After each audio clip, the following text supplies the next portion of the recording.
अस्सलामु अलैकुम वरहमतुल्लाहि अलैहि वबरकातहू। उम्मीद है आप सब खैरियत से होंगे। आज की इस वीडियो में हम आपको हज़रत अबू बकर सिद्दीक़ रज़ी अल्लाह ताला अन्हो की विलादत, ज़ाहिरी शक्ल व सूरत और अज़वाज के बारे में बताएंगे। ज़रूर इस वीडियो को आखिर तक देखिएगा।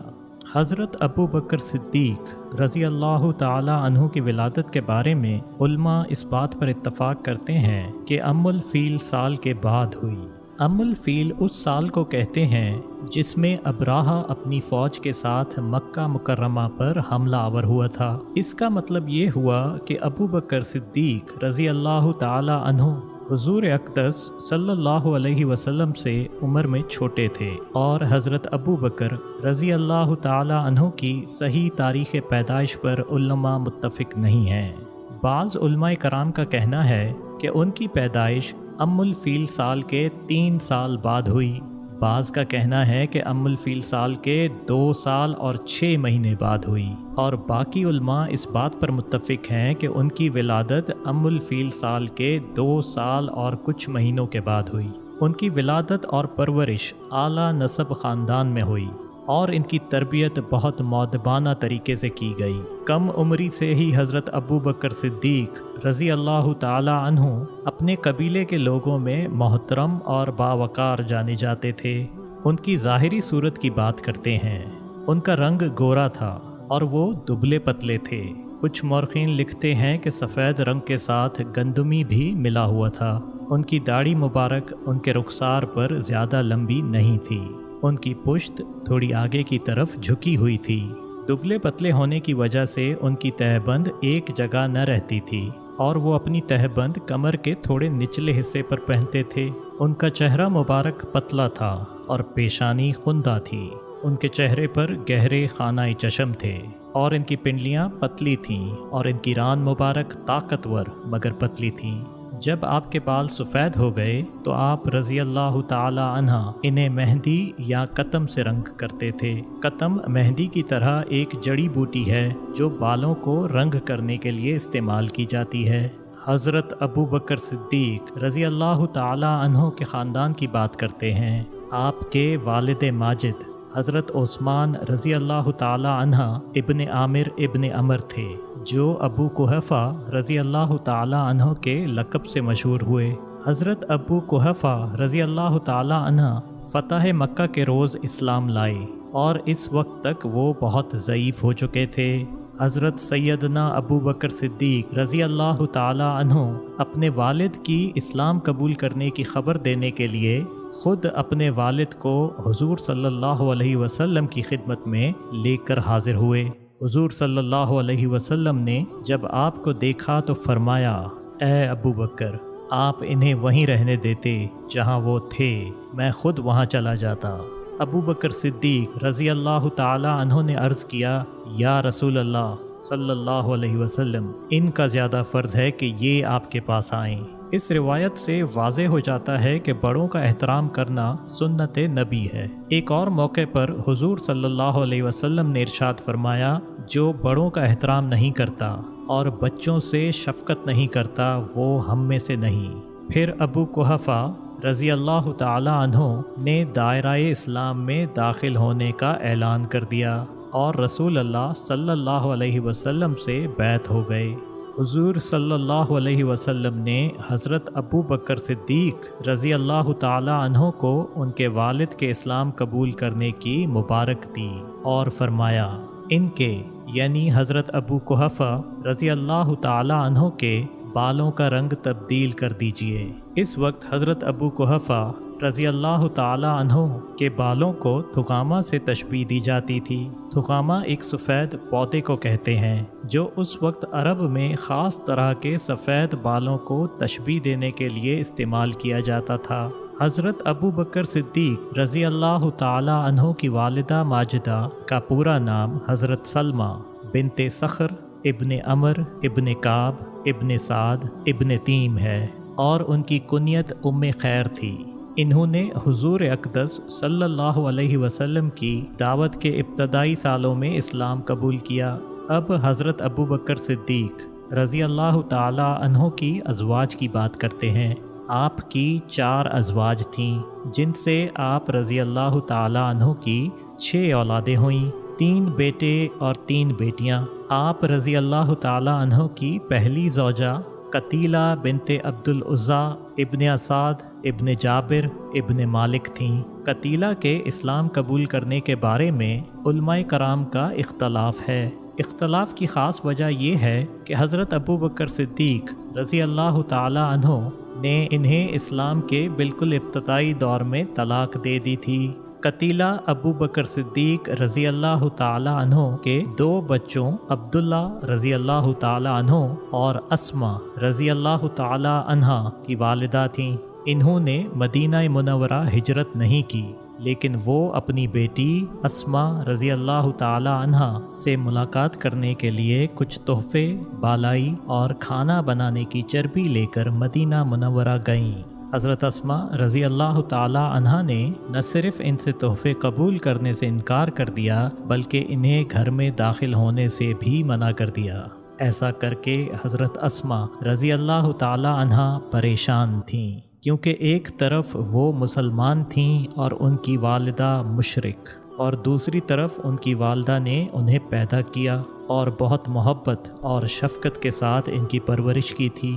مشرک ہونے کی وجہ سے انہیں عزت اور محبت کا حق نہیں تھا، لیکن والدہ ہونے کی وجہ سے انہیں پورا حق ہے کہ ان کے ساتھ عزت اور محبت سے پیش آیا جائے۔ اسی پریشانی اور بے چینی کی وجہ سے حضرت اسما رضی اللہ تعالی عنہ نے حضرت عائشہ رضی اللہ تعالی عنہ کو پیغام بھیج کر درخواست کی کہ وہ اس معاملے میں حضور اکرم صلی اللہ علیہ وسلم کی رائے معلوم کریں۔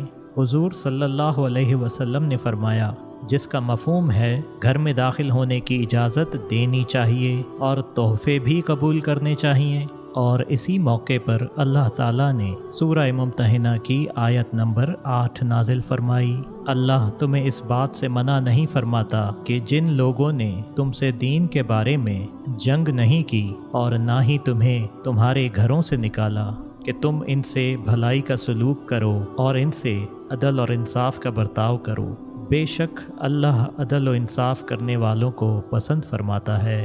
یہ آیت اس بات کی تصدیق کرتی ہے کہ اللہ تعالیٰ نے مسلمانوں کو ان کافروں کے ساتھ معاملات میں سخاوت اور حسن سلوک سے منع نہیں کیا، جو مسلمانوں پر ظلم نہیں کرتے ہوں، اور مسلمانوں کو ان کافروں کے ساتھ انصاف سے کام لینے کا حکم دیا۔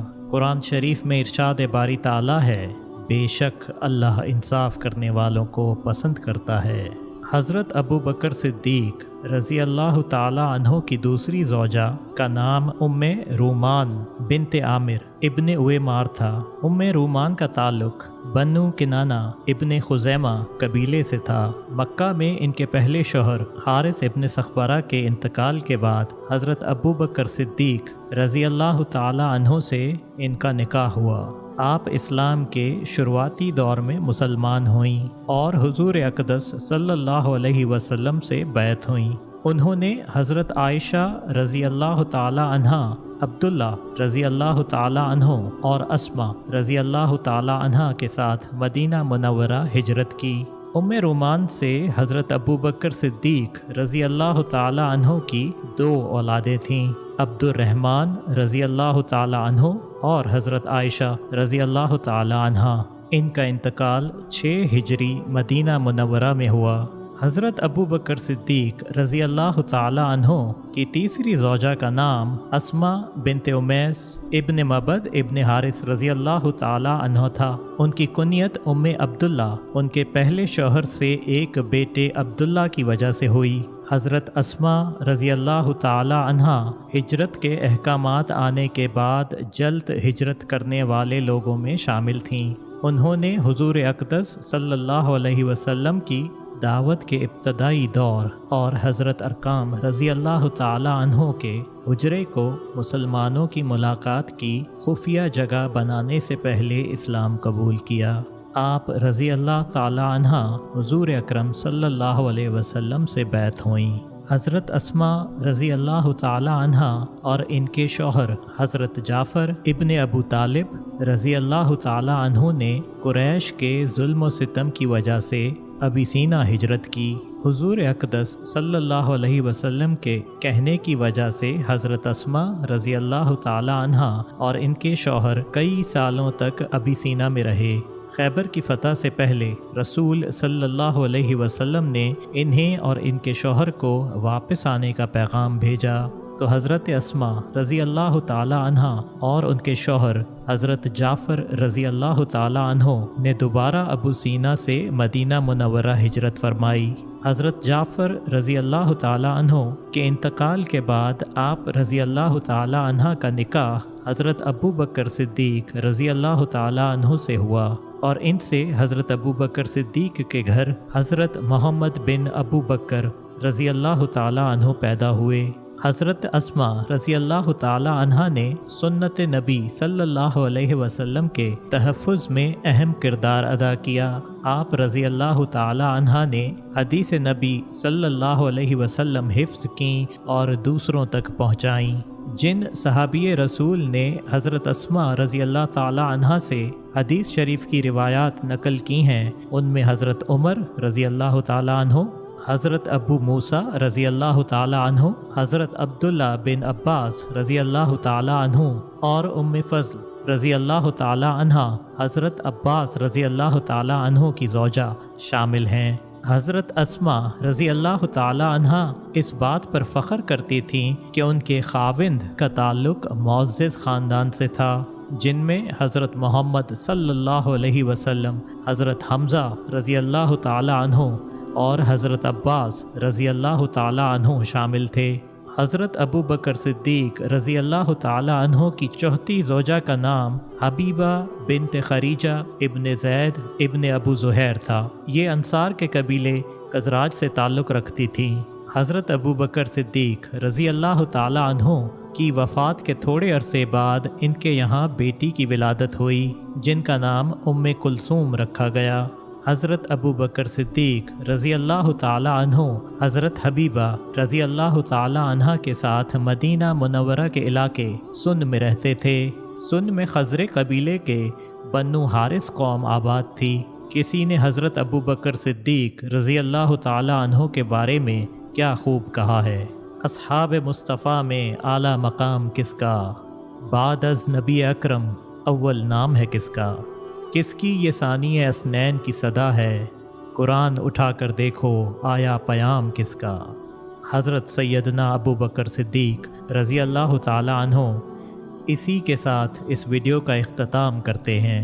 अगर आपको वीडियो पसंद आई हो तो इसे लाइक और शेयर करें ताकि दूसरों को भी हमारे सहाबा के वाक़यात की मालूमात हासिल हो सकें।